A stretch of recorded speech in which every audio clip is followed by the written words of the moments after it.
We have been reviewing this report, and the end of the year report is what it is. So and it's obviously very good news to the bottom line. The questions that I have really relate more to financial management and the budget process in terms of learning about and getting a better handle on this, what I see as a significant swing in expenditures from mid-year, where we spend a great deal of time on mid-year adjustments, and at that time the general fund departments were showing a savings of $6 million forecast for the year, and we ended up with $40 million.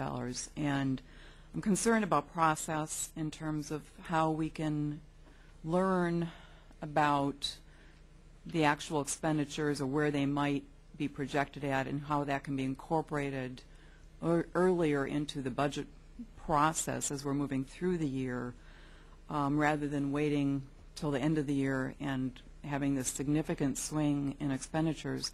The '08 budget is based on the assumptions within your '07 budget, not the end-of-year numbers either.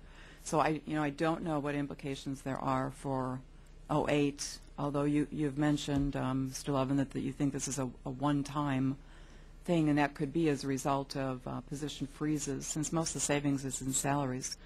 However, again, '08 budget numbers are based on '07 mid-year figures, and I don't know to what extent now this $40 million has been built back into the budget process or the budget. So I'm just wondering if we could have a discussion moving forward on what modifications there might be to budget monitoring as we go through the year, to at the mid-year have a better feel for where we think the expenditures might end up, and then that should be factored into new '07 numbers, which should carry over to '08 numbers. There are significant swings in, and all savings.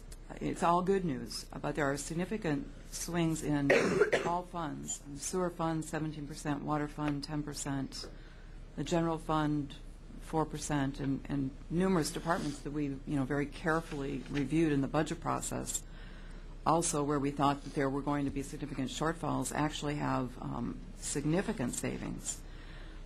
So I raised that as a process issue for the budget, as opposed to talking to Mr. Levin about that particular issue. And there was also a statement in the report that says the Budget and Finance Committee may also want to consider the viewpoints of other officials and responsible department managers prior to making any conclusions on departmental performance. And this is something we would like to learn more about. We may be issuing a report on this depending upon what our analysis shows, but we'd really like to understand the reasons behind the significant swings and the lateness of learning about them. So it's something that, and that's actually what Mr. Levin mentions in here as well. So that's something we'll be continuing to look at, and we just raise for you to be aware of.